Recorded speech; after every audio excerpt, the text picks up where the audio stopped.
तो बड़े जोर से वो श्लोक गाने लगे। जब श्लोक गाने लगे महाचैतन्य प्रभु को कुछ कुछ होश आ गया था। अब वो घंटों पड़े हुए थे, ये लोग नजदीक पहुंच ही गए थे।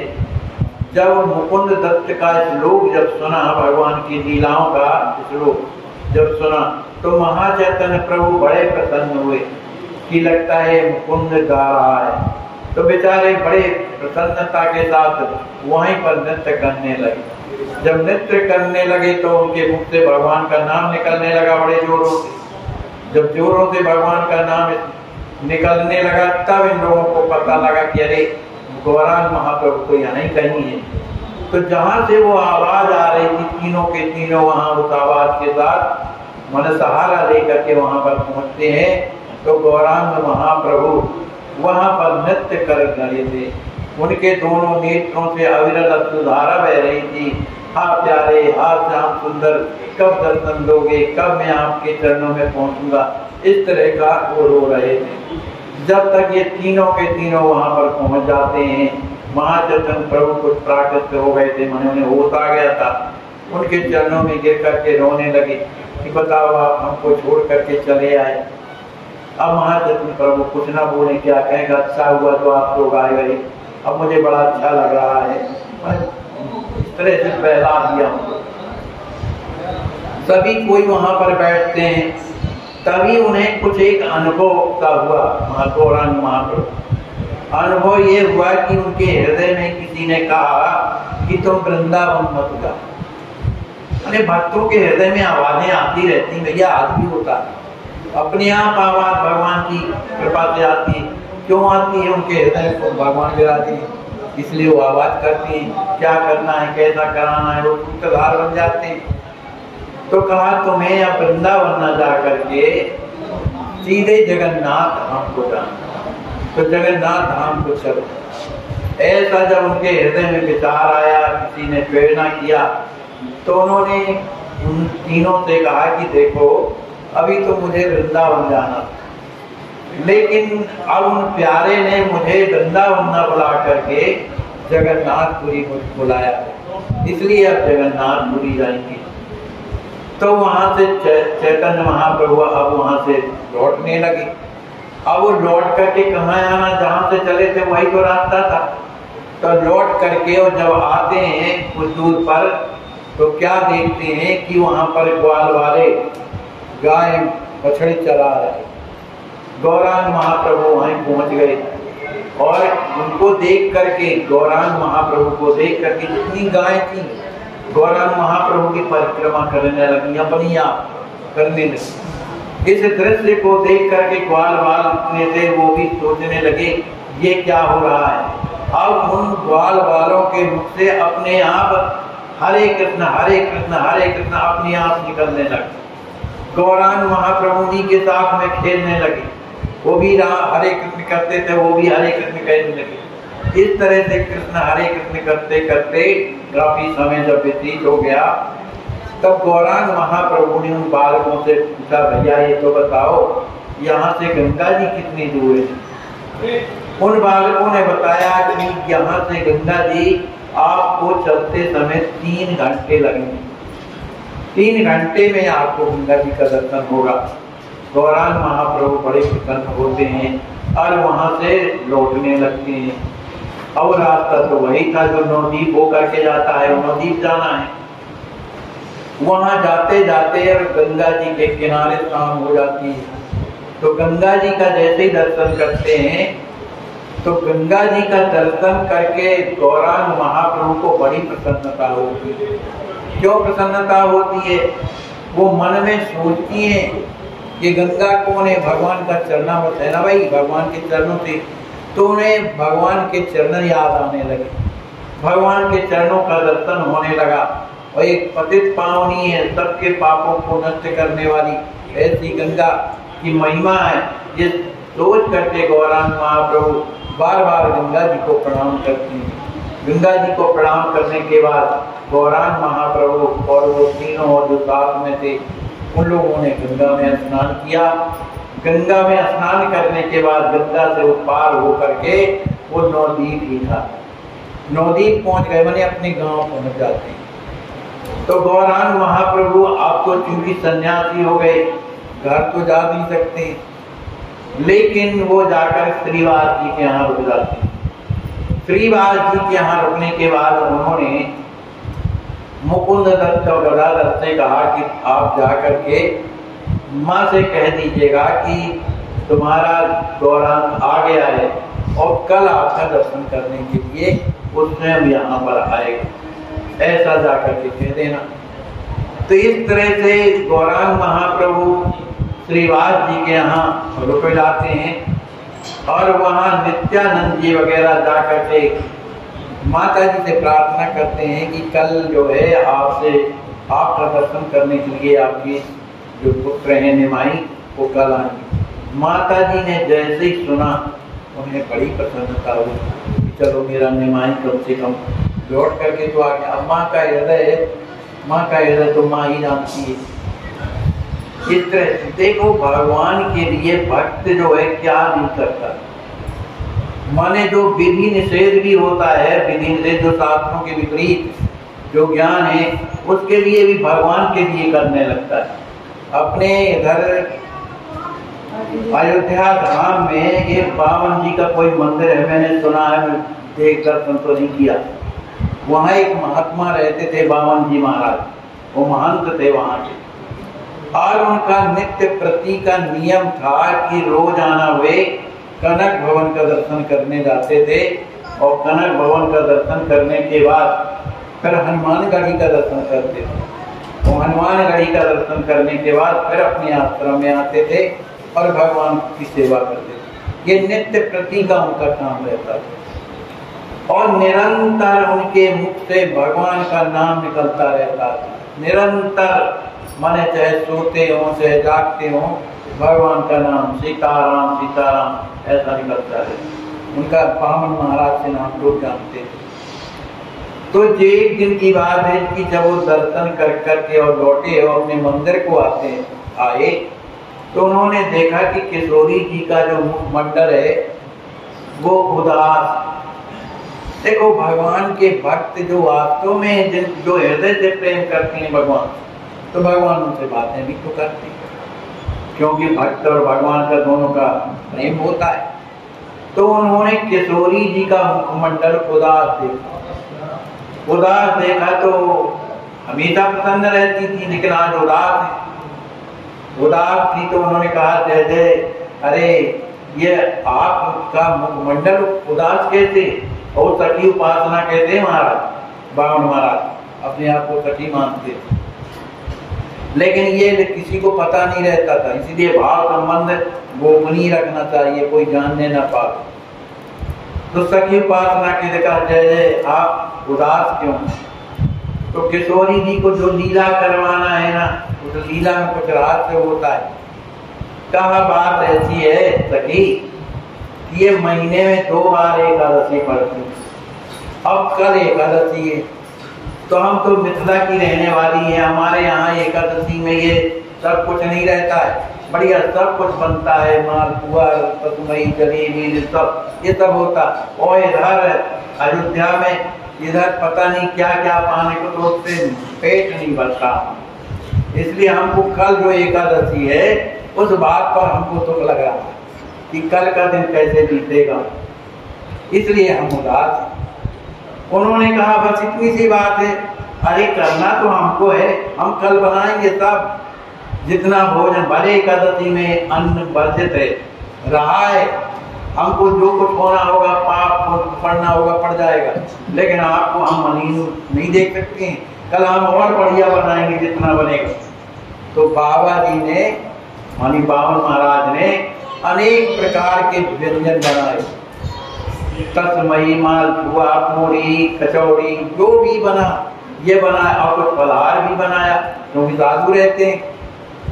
अब चूंकि ये बड़े प्रसिद्ध महात्मा थे, इन्होंने बढ़िया किशोरी जी का भोग लगाया, राम जी का भोग लगाया, लेकिन स्वयं नहीं पाया।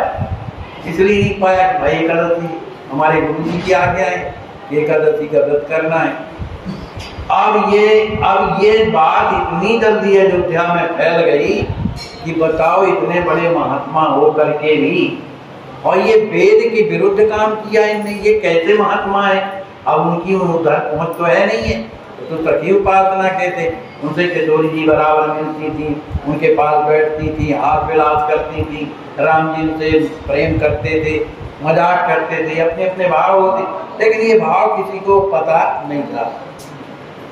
तो जब ये बात हनुमानगढ़ी के महंत, उस समय उनका नाम हमको मालूम नहीं है, जब पता चला कि इन्होंने किशोरी जी को और दाल चावल का भोग लगाया है एकादशी के दिन में, तो महात्मा कहा आने दो, कल देखते हैं उसको, आता तो रोज है यहाँ पर।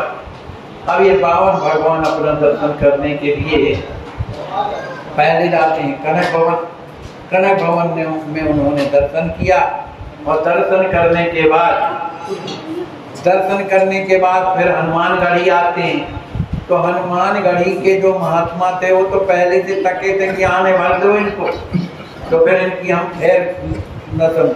वो बेचारे दर्शन भर किए हैं और बस खड़े भरे हुए हैं। कहा महात्मा जी ये बताओ, कल एकादशी थी, कहाँ थी?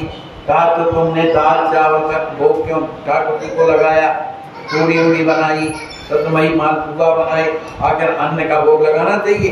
अब ये उस बात को नहीं बता रहे जो गहराई की है, जो किशोरी जी की बात को, इसलिए कि सब कोई इसमें विश्वास नहीं करता है। देखो महाराज, संसार इतना विचित्र है कि किसी की बदनामी अगर होने लगे, भले उसने गलत काम नहीं किया, और किसी बदनामी होने लगे तो प्रमाण कोई नहीं मानेंगे, कोई ना मांगेगा, बस ना हाँ भैया होगा, हाँ भैया होगा, हाँ भैया होगा। और किसी के बारे में बताओ कि बहन जी के ऊपर भगवान की बड़ी कृपा है, अरे ऐसे कैसे हो सकता है, प्रमाण बताओ। कितना विचित्र संसार है। तो अब ये गहराई की बात महात्मा क्यों बताएं? उन्होंने कहा भाई हमारे मन में आया तो हमने कर दिया। अब जब इतना कहा तो सब ने ठोकाई किया। महाराज महंत जी ने लगाए हाथ, और जो भी साधु आया कहा यही है, कहा वो भी दो चार हाथ, इतना मारा उस महात्मा को कि महात्मा वहीं पर बेहोश हो गए। जब बेहोश हो गए तब उन्हें जब होश आया, लोगों ने कहा भैया मत मारो, भैया भी मर जाएगा, साथ एक हत्या और लग जाएगी। अरे एकादशी का है, जो किया तो किया, वो जाने, लेकिन इस तरह से हम लोगों को नहीं मानना चाहिए। कई प्रकार के लोग होते हैं। आखिर महात्मा को जब होश आया तो ये उठे, किसी के ऊपर नाराज नहीं, किसी के ऊपर उठ के और वहां से चले। उनसे चला नहीं जा रहा था, काफी लग गया था।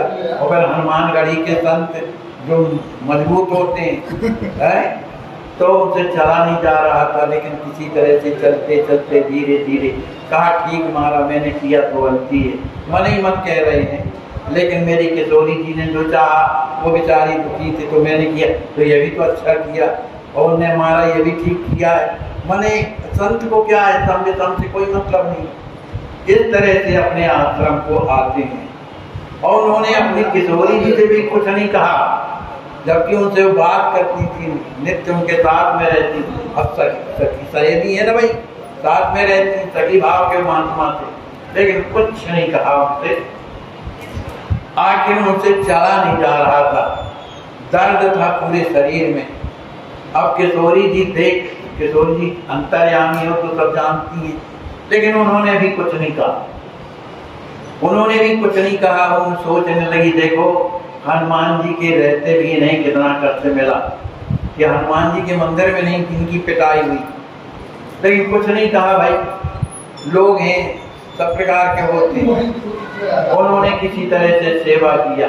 अब जो हनुमानगढ़ी की जो महंत थे, जो पुजारी थे, वो 3 बजे से उठ जाते हैं। 3 बजे से नहाने धोने के बाद 4 बजे सेवा में पहुंच जाते हैं। 4 बजे से सेवा करते करते तब कहीं 6, 7, 8 बजे तक पट खुलता है, क्योंकि सेवा इतनी ज्यादा रहती है, अनेक प्रकार के वस्त्र आभूषण सब पहना। तो ये जब 3 बजे नहा धो करके और मंदिर में जब जाते हैं 3-4 पुजारी, तो जैसे ही दरवाजा खोलते हैं तो दरवाजा बंद, खुलता ही नहीं है। अब बड़ी समस्या जाके महंत जी से बताया कि महाराज हनुमान जी का तो दरवाजे नहीं खुल रहा है। हमने बिल्कुल माने तारा अलग किया, सागर अलग कर दिया। ऐसा लगता है जैसे अंदर से किसी ने लगा दिया हो। अरे अंदर से कौन लगाएगा, हनुमान जी तो है और वही लगाएंगे, और कौन लगाएगा। अब सभी भक्त जो जितने थे उनके पुजारी सब रोने लगे।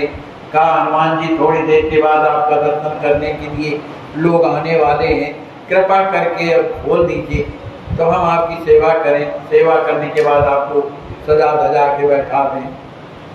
हनुमान जी को दया आ गई, कहा सुनो मेरा दरवाजा कभी नहीं खुले, और खास करके महंत जी इधर कभी आने ना पाएंगे। अब तो भैया कहा क्यों, कहा कल हमारे भक्त को बताओ पीता है बिना मतलब का पीता।